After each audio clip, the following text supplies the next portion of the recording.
السلام علیکم ناظرین، آپ دیکھ رہے ہیں مبشر لقمان یوٹیوب چینل، میں ہوں محوش تبسم۔ ناظرین، سپریم کورٹ میں آج ایک اہم کیس کی سماعت ہوئی۔ جنرل فیض کے خلاف ایک شہری نے مبشر صاحب درخواست دے رکھی تھی، اور اس درخواست میں کہا گیا تھا کہ جنرل فیض نے ان کے گھر پر دھاوا بولا اور جو ان کی سوسائٹی تھی اس کو ہتھیانے کی کوشش کی۔ سر، یہ کیا کرتے رہے ہیں فیض صاحب؟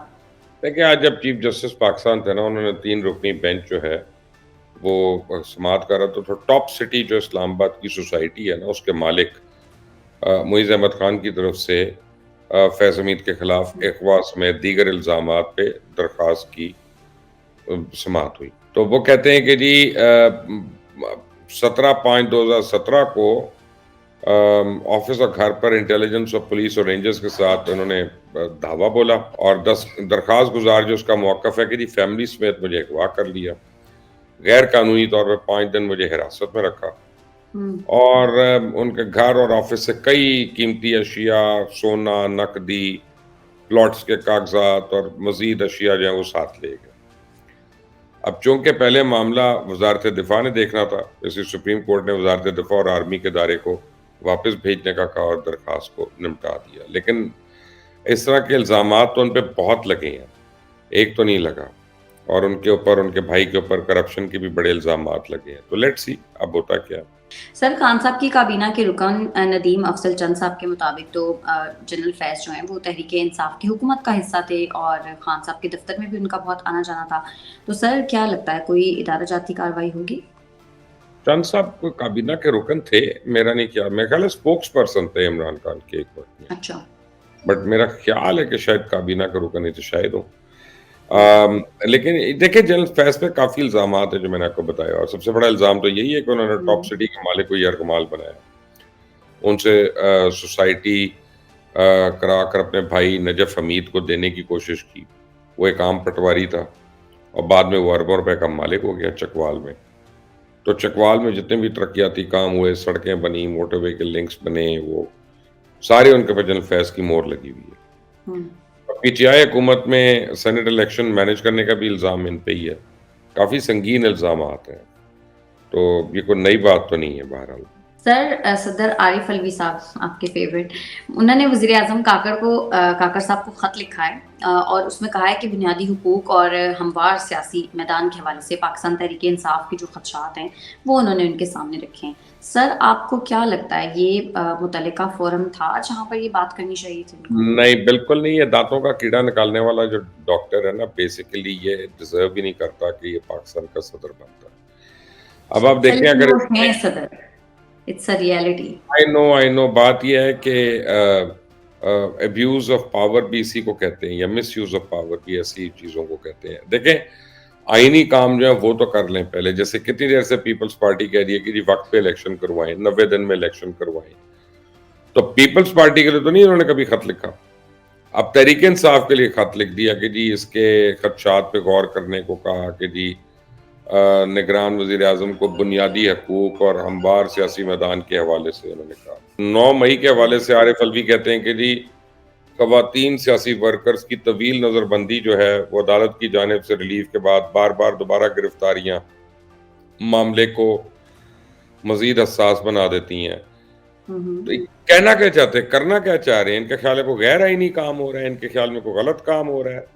اگر ان کو اتنا درد ہے تو ابھی ریزائن کریں اور جائیں ان خواتین کے ساتھ جیل میں بند ہو جائیں، پھر یہی میں کہہ سکتا ہوں، اور میں کیا کہہ سکتا ہوں۔ تو سر، تحریک انصاف نے تو سیاسی جماعتوں سے رابطے کے لیے ایک 5 رکنی کمیٹی بنا دی ہے، تو سر ان حالات میں جہاں مزید گرفتاریاں ہو رہی ہوں، آپ کو لگتا ہے مفاہمت کی کوئی راہ نکل سکتی ہے؟ دیکھیں، ماوش اپنا گرفتاریاں جو ہے نا، اس کے کئی ریزنز ہیں، یہ کوئی پولیٹیکل پوائنٹ سکورنگ نہیں۔ اب دیکھیں، جیسے اسد کیسر تھا نا، پہلے وہ کمیٹی کی سربراہی کر رہے تھے، اینٹی کرپشن میں پکڑے گئے ہیں نا، اور اپنے انہوں نے دور میں جو کیا ہی ہے وہ، اب اینٹی کرپشن پہ پکڑے بھی نہ، اور اگر ان کو پکڑے تو کہہ دیتے ہیں کہ جی وہ جمہوریت خطرے میں پڑ گئی ہے۔ تو یہی اپنا ہمارے ہر پولیٹیکل لیڈر کے ساتھ ہوتا ہے، جس کو پکڑتے ہیں تو جمہوریت جو ہے وہ کمزور ہو جاتی ہے، خطرے میں پڑ جاتی ہے۔ اب بہرحال مولانا فضل الرحمان سے ملنے کے بعد ان کی گرفتاری ہوگی۔ اب ازسر نو اس کمیٹی کی تشکیل ہوئی ہے، 5 رکنی کمیٹی میں سینیٹر علی ظفر ہیں، علی محمد خان ہیں، سینیٹر ہمایوں محمد ہیں۔ تو پی ٹی آئی تو اب مفاہمت کے لیے زور لگا رہی ہے۔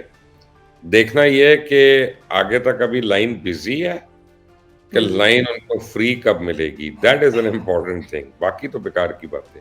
سر تو آپ ویسے کہتے ہیں کہ پیپلز پارٹی کے ساتھ ان کا الحاق ہو سکتا ہے نا, تو آپشن تو ہے ان کے پاس. پیپلز پارٹی اور جماعت اسلامی دونوں کا میں کہتا ہوں.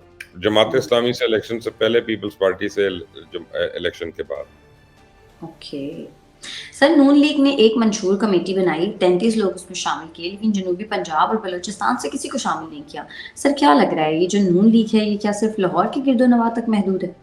دیکھیں نا, 33 افراد اس کے اراکین شامل ہیں. منشور کمیٹی میں 33 اراکین ہیں, اور زیادہ تر فوکس نون کا ہمیشہ پنجاب میں رہا. بلکہ وہ مرحوم سلمان تاثیر تو کہتے تھے نا, جب وہ مذاق میں اڑاتے تھے, وہ کہتے تھے جی ٹی روڈ کی پارٹی ہے. تو اب پنجاب کو بھی چھوٹا کر کے یہ لاہور تک محدود ہو گئے. جنوبی پنجاب جو کہ پنجاب کا ایک بہت بڑا حصہ ہے, اس کی آبادی بھی تقریباً 40-50% ہے. قومی اسمبلی کی 50 کے قریب نشستیں ہیں. اتنی بڑی آبادی کی نمائندگی کے لیے کوئی بڑا نام شامل نہیں ہے. تو بلوچستان میں جہاں نون لیگ اپنی جڑیں مضبوط کرنا چاہ رہی ہے, اس کے لیے بھی بڑا نام نہیں شامل کیا گیا. اور حیرانی کی بات ہے, کیونکہ ساؤتھ پنجاب میں آپ اسپیشلی ڈی جی خان وغیرہ میں جائیں تو یہ جتنے ٹرائبز ہیں, لگاریز ہوں یا کوساز ہوں یا تو یہ لوگ اپنے آپ کو بلوچ ہی کنسیڈر کرتے ہیں. تو وہاں سے ریپرزنٹیشن نہ لینا ایک بڑی حیرانی کی بات ہے. لگتا یہ ہے کہ انہوں نے فیصلے ہی یہاں پہ کرنے, یہاں بیٹھ کے کرنے, تو ان کا کیا اتنی تکلیف دو کسی کو کہ وہاں سے آئے یہاں جائے. چلو جو کرتا ہے وہ کر لیں گے. منشور ہی بنا دینا, منشور میں ان کا ذکر کر دیں گے. سر شہدائے پاکستان کے اہل خانہ نے اسلام آباد میں پریس کانفرنس کی, جس میں انہوں نے چیف جسٹس قاضی فائز عیسیٰ صاحب پر سوال اٹھائے کہ انہوں نے کیوں 9 مئی کے جو مجرمان ہیں ان کا ٹرائل فوجی عدالتوں میں نہیں ہونے دیا. سر آپ کو کیا لگ رہا ہے ایک دفعہ پھر سے اسٹیبلشمنٹ اور عدلیہ آمنے سامنے آ جائیں گے؟ دیکھیں بات یہ ہے کہ ابھی تو ایک پوائنٹ آف ویو سامنے آیا ہے, اور بڑا ویلڈ پوائنٹ آف ویو ہے. کیونکہ جن کے گھر میں شہادت ہو جاتی ہے ان کے گھر تو قیامت آ جاتی ہے, یا قیامت شکرا. ایسا ہی ہے. تو ان کو جو ہے نا, یہ باقی کی باتوں سے ٹھنڈ نہیں پڑتی کہ عدالت یہ کر رہی ہے تو عدالت وہ کر رہی ہے, تو ہم قانون دیکھ رہے ہیں, ہم آئین دیکھ رہے ہیں. ان کو انصاف چاہیے ہوتا ہے, اور جو کہ جائز ہے. تو اب ایک انہوں نے شہداء فورم بنایا, تمام شہداء کی فیملیز نے, اور عدالتی فیصلے کے خلاف اپیل دائر کرنے کا بھی اعلان ہو گیا. انہوں نے کہا ہے کہ جی, اور بیسیکلی کہتے ہیں کہ جی دہشت گردی کو روکنے کے لیے ملک میں فوجی عدالتیں قائم کرنی ہوں گی. یہ اپنے فیصلے پہ نظر ثانی ہونی چاہیے. کہ اس کی ایک وجہ ہے کہ اگر سپریم کورٹ کہتی ہے جی نان آرمی پرسن کو آرمی ایکٹ کے اندر نہ ٹرائی کریں, تو بات یہ ہے کہ جو دہشت گرد کو کس ایکٹ میں ٹرائی کریں, جو تحریک طالبان کا ہے, یا داعش کا ہے, یا آئیسس کا ہے, یا کوئی دہشت گرد آیا ہے انڈیا کا ہے, فرض کریں دہشت گرد ہے. اور جیسے کلبھوشن یادو وہ پکڑا گیا, چلے کلبھوشن یادو تو نیوی کا کمانڈر تھا, لیکن اگر اور لوگ پکڑے جاتے ہیں تو ان کو بھی کیا اب لاہور کے سیشن کورٹ میں لے جائیں گے, وہاں سے ٹرائی کرنا شروع کریں گے جہاں سے وہ نکل جائیں, کہ ان کو فوجی عدالت میں رکھنا ہے. کیونکہ دہشت گردوں کو کھلا چھوڑ کے اس طرح سے تو واک نہیں کرائی جا سکتی ہر جگہ پہ. تو یہ فیصلہ نظر ثانی کرنا پڑے گا. یہ ملکی مفاد میں ہے, فوجی عدالتیں ہوں اور ان کے اندر ٹرائلز ہوں. سر سرکاری اعداد و شمار کے مطابق پاکستان میں مقیم جو 10 لاکھ افغان شہری ہیں ان کا کوئی ریکارڈ ہی موجود نہیں ہے. لیکن سر اپیرنٹلی یہ ایک بیانیہ بنایا جا رہا ہے کہ ان کے ساتھ ظلم ہو رہا ہے, کہ ان کو ہم اپنے ملک سے نکال رہے ہیں. سر اس پر کیا کہیں گے آپ؟ پہلی بات تو یہ ہے کہ جو ان کا ملک ہے وہ کس لیے ہے.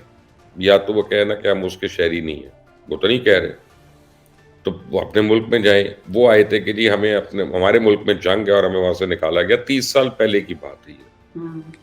تو 30 سال سے 30 لاکھ لوگ پاکستان کے اندر مقیم ہیں. اچھا, پھر وہ پناہ گزین کیمپوں میں بھی نہیں صرف رہے, وہ پورے ملک میں پھیل گئے ہیں. انہوں نے کاروبار شروع کر دیے, شادیاں کر دی یہاں پہ. کل بھی ہماری اس کے اوپر بحث ہو رہی تھی, میں, مجیب الرحمان شامی اور عوریہ مقبول جان صاحب اور کوئی ایک دو دوست ہم ساتھ تھے. تو ایسے بات ہو رہی تھی, تو عوریہ مقبول جان صاحب کہہ رہے تھے کہ جی جو ہمارا ایک ایکٹ ہے وہ کہتا ہے کہ جو بچہ پاکستان کی سرزمین پہ پیدا ہوا وہ پاکستانی ہے. تو ان کو میں کہتا چلو وہ پاکستانی ہے, تو وہ جو دوسرا ہے اس کا ماں باپ ہے وہ تو پاکستانی نہیں ہے نا بائی دیٹ ایکٹ. پہلی بات. دوسری بات ہے کہ ریفیوجی جو ہے نا اس کو آپ سٹیزن کا سٹیٹس نہیں دے سکتے, اس کے لیے قانون سازی کرنی پڑے گی, قانون بدلنا پڑے گا کہ ریفیوجی کو آپ سٹیزن کا سٹیٹس دے دیں.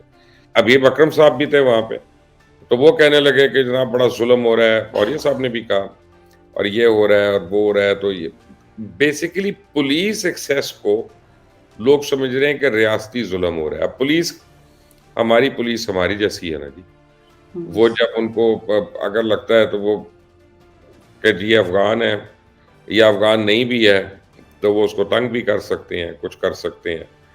میں اس کو جسٹیفائی تو نہیں کر رہا، لیکن at the end of the day Pakistan کو تو ان لوگوں سے فارغ ہونا ہے نا، تاکہ یار ہمارے اوپر تو بوجھ نہ بن کے رہے نا. ہمارے یہاں پہ اسمگلنگ کرتے ہیں، ہمارا آٹا اسمگل کرتے ہیں، ہماری گندم اسمگل کرتے ہیں، ہمارا گوشت اسمگل کرتے ہیں، ہمارے ڈالر اسمگل کرتے ہیں، اور اس کے بعد ہمیں کہتے ہیں کہ تم ہمارا خیال بھی رکھو اور ہمیں نکالو بھی نہ. تو یہ بات بھی نہ ہوئی. سر، پنجاب میں اسموک کے باعث گجرانوالہ سمیت 5 اضلاع میں اسمارٹ لاک ڈاؤن لگانے پر غور کیا جا رہا ہے. سر، آپ کو کیا لگتا ہے مسئلے کی جڑ تک ہم کیوں نہیں پہنچتے؟ ہر سال یہی مسئلہ ہوتا ہے اور ہم آنکھیں بند کر لیتے ہیں. دیکھیں، پاکستان میں جتنے بھی مسائل ہیں نا، ان میں کسی کی جڑ تک نہیں ہم پہنچتے. اس کی وجہ یہ ہے کہ ان پاپولر فیصلے کرنے پڑیں گے. اس کی وجہ یہ ہے کہ ہمیں لا کو امپلیمنٹ کرنا پڑے گا. اس کی وجہ یہ ہے کہ ہمیں کام کرنا پڑے گا، چاہے ہم ٹری پلانٹیشن کریں، چاہے ہم یہ جو درخت کاٹتی ہے حکومت بے دردی سے، کبھی 5,000 کبھی 50,000 کی جی ایک سڑک بنانی ہے، انڈر پاس بنانا ہے، تو وہ اسے یہ اسٹریٹ لائن میں نہیں ہو رہا جی، تو وہ اسے اتنے درخت کاٹ دیے، یہ کر دیا. پھر آبادی بھی ہماری بڑھ گئی ہر جگہ پہ، اسپیشلی میٹروپولیٹن ایریاز میں. لیکن at the end of the day جو پورے بھٹے ہمارے شہر کے اندر ہیں وہ ہر وقت چل رہے ہوتے ہیں. پھر ہماری جو مرضی ہو جائے، کسان نے ہماری گندم کو آگ لگانی ہے، اور وہ آگ جو ہے وہ بادل بن کے اوپر دھوئیں کے ہمارے اوپر پھیلی ہوتی ہے. یہ تو حکومت کا کام ہے نا ان کو روکنا. اگر یہ نہیں کر سکتے تو پھر حکومت چھوڑ دیں کرنی. تو یہی میں کہہ سکتا ہوں. ٹھیک ہے مبشر صاحب، بہت شکریہ آپ کا آج کے پروگرام کے لیے. اگر آپ کو ہماری ویڈیو پسند آتی ہے تو چینل کو کر دیں لائک، سبسکرائب اور شیئر، اور اپنی قیمتی رائے سے ہمیں ضرور آگاہ کیجیے گا. ہمیں اجازت دیں. اللہ کے